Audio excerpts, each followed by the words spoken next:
Hello everyone. Thanks to everyone for watching this video. My name is Qi Dang. I am an architect and engineer. Today's video is titled Analysis of the Section, and it is going to provide you a broad overview of the section in bending and also the section in bending and axial load. I am going to give you an overview of what I am covering today's video. First at all, we will have a look at some fundamentals of the stress-strain relations, then move on to the analysis of the section, then wrap up with conclusions. Short-term stress-strain curves for concrete and steel are presented in Eurocode 2. These curves are in an idealized form which can be used in the analysis of member sections. The behavior of structural concrete, shown in Figure A, is represented by a parabolic stress-strain relationship up to a strain epsilon C2, from which point the strain increases while the stress remains constant. The ultimate design stress is given by this equation, where the factor of 0.85 allows for long-term effects, and the difference between the bending strength and the cylinder crushing strength of the concrete, and gamma C equal to 1.5 is the usual partial safety factor for the strength of concrete. The ultimate strength of epsilon Cu2 equal to 0.0035 is typical for classes of concrete less than or equal to C50-60.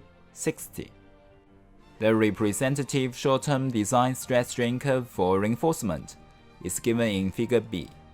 The behavior of the steel is identical in tension and compression, being linear in the elastic range up to the design yield stress of Fyk over gamma s, where Fyk is the characteristic yield stress and gamma s is the partial factor of safety. Within the elastic range, the relationship between the stress and strain is this equation, so that the design yield strain epsilon y is equal to 0.00217. For most reinforced concrete structures, it is usual to commence the design for the conditions at the ultimate limit state, followed by checks to ensure that the structure is adequate for the serviceability limit state without excessive deflection or cracking of the concrete. For this reason, the analysis in this video will consider the simplified rectangular stress block, which can be used for the design at the ultimate limit state. The rectangular stress block, as shown in this figure, may be used in preference to the more rigorous rectangular parabolic stress block. This simplified stress distribution will facilitate the analysis and provide more manageable design equations, in particular when dealing with no rectangular cross-sections or when undertaking hand calculations.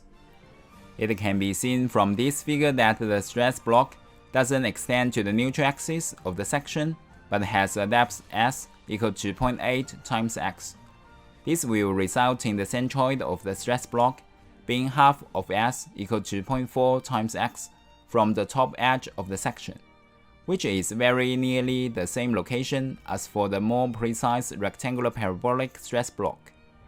First, we will consider the singly reinforced rectangular section in bending at the ultimate limit state. Bending of the section will induce a resultant tensile force Fst in the reinforcing steel, and the resultant compressive force in the concrete Fcc, which acts through the centroid of the effective area of concrete in compression, as shown in this figure.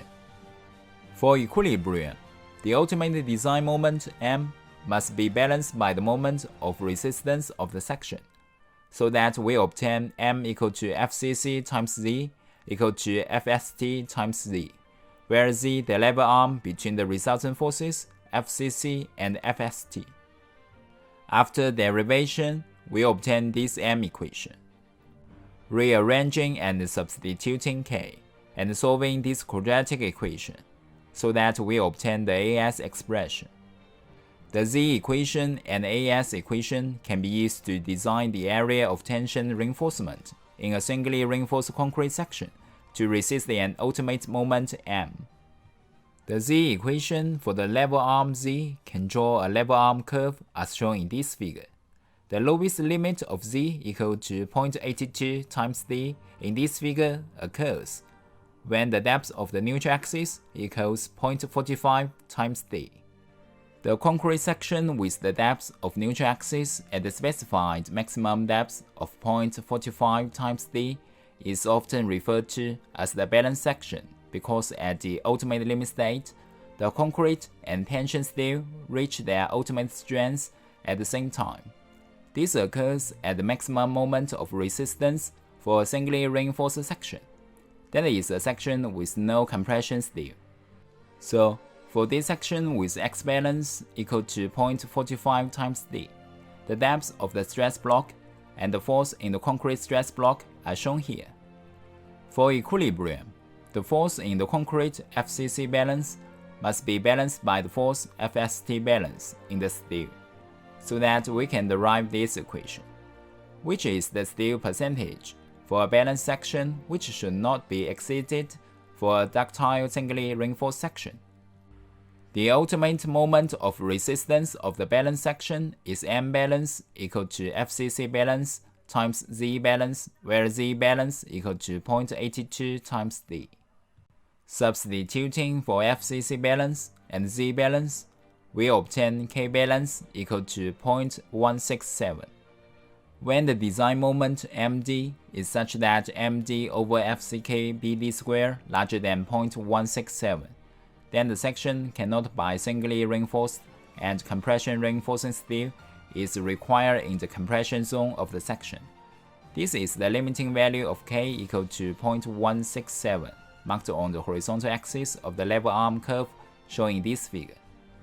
Next, we will consider the rectangular section in bending with compression reinforcement at the ultimate limit state.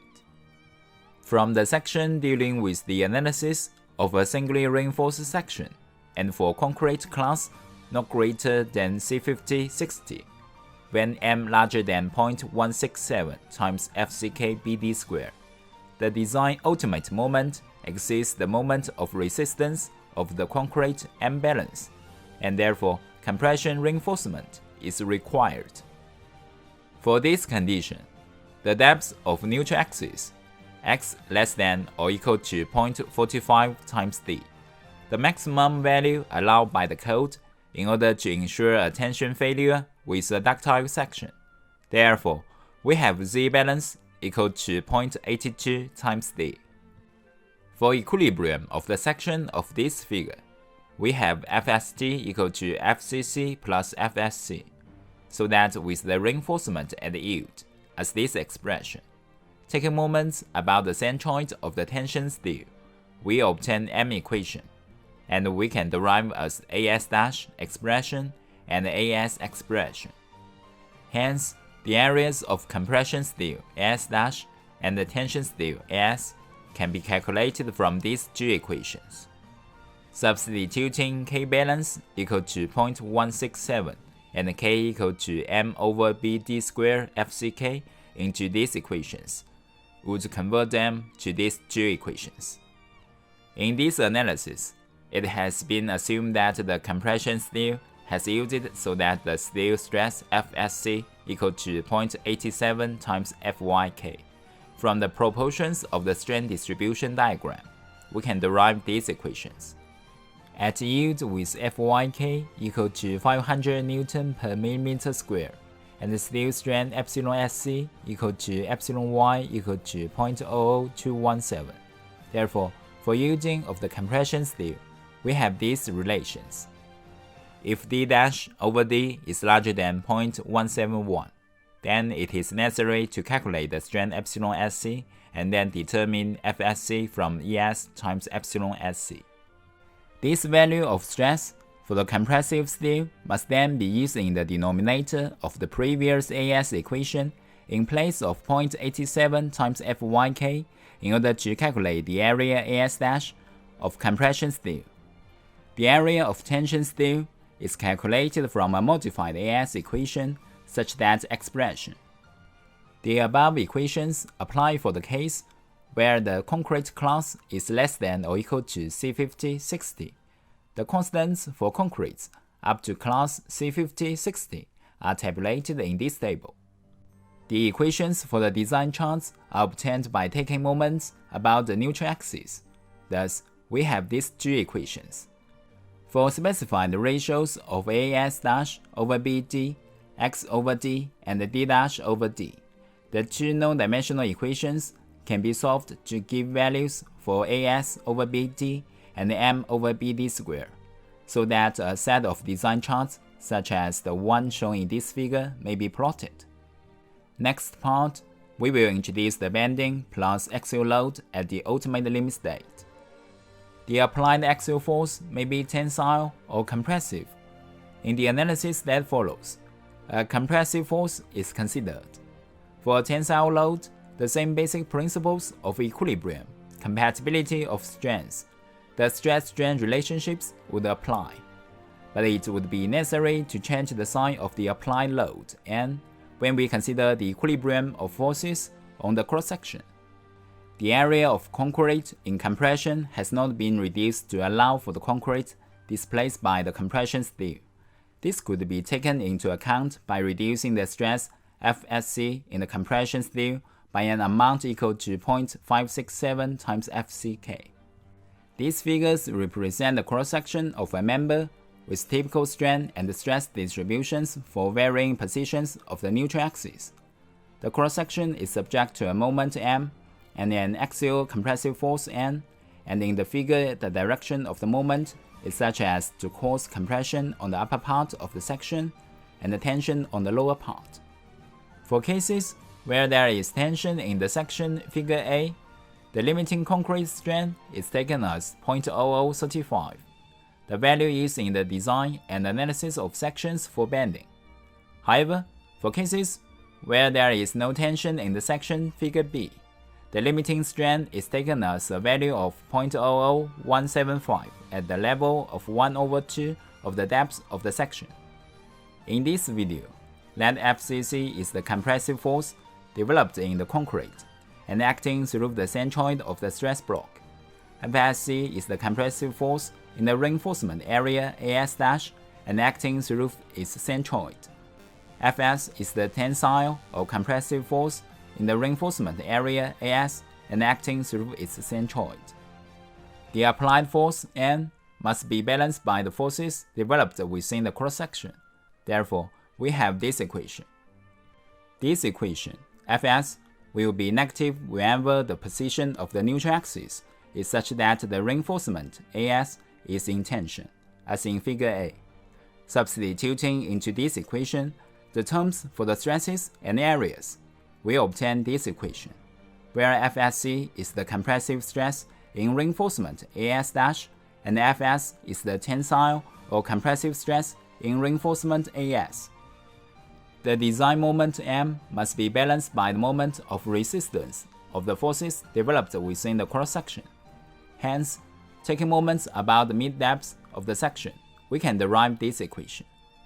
When the depth of neutral axis is such that 0.8x larger than or equal to h, as in figure B, then the whole concrete section is subject to a uniform compressive stress of 0.567 times FCK.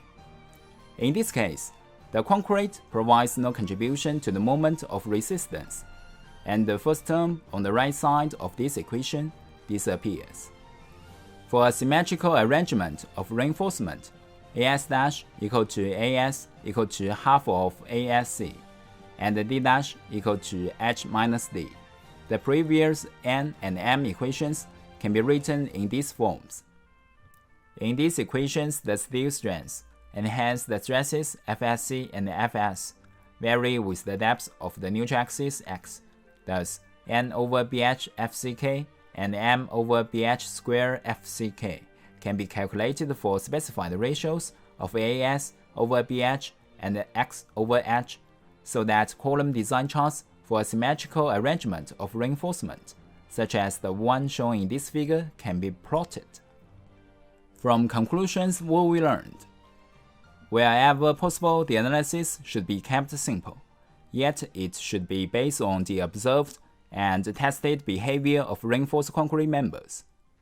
It has been placed mostly on the analysis associated with the ultimate limit state, but the behavior of the section within the elastic range. Okay, thanks to everyone for watching my video today, and I do hope you found the video informative and that you learned some things from it. If you do have any questions, then you can write comments and messages. I am happy to answer any questions. Thanks for your watching.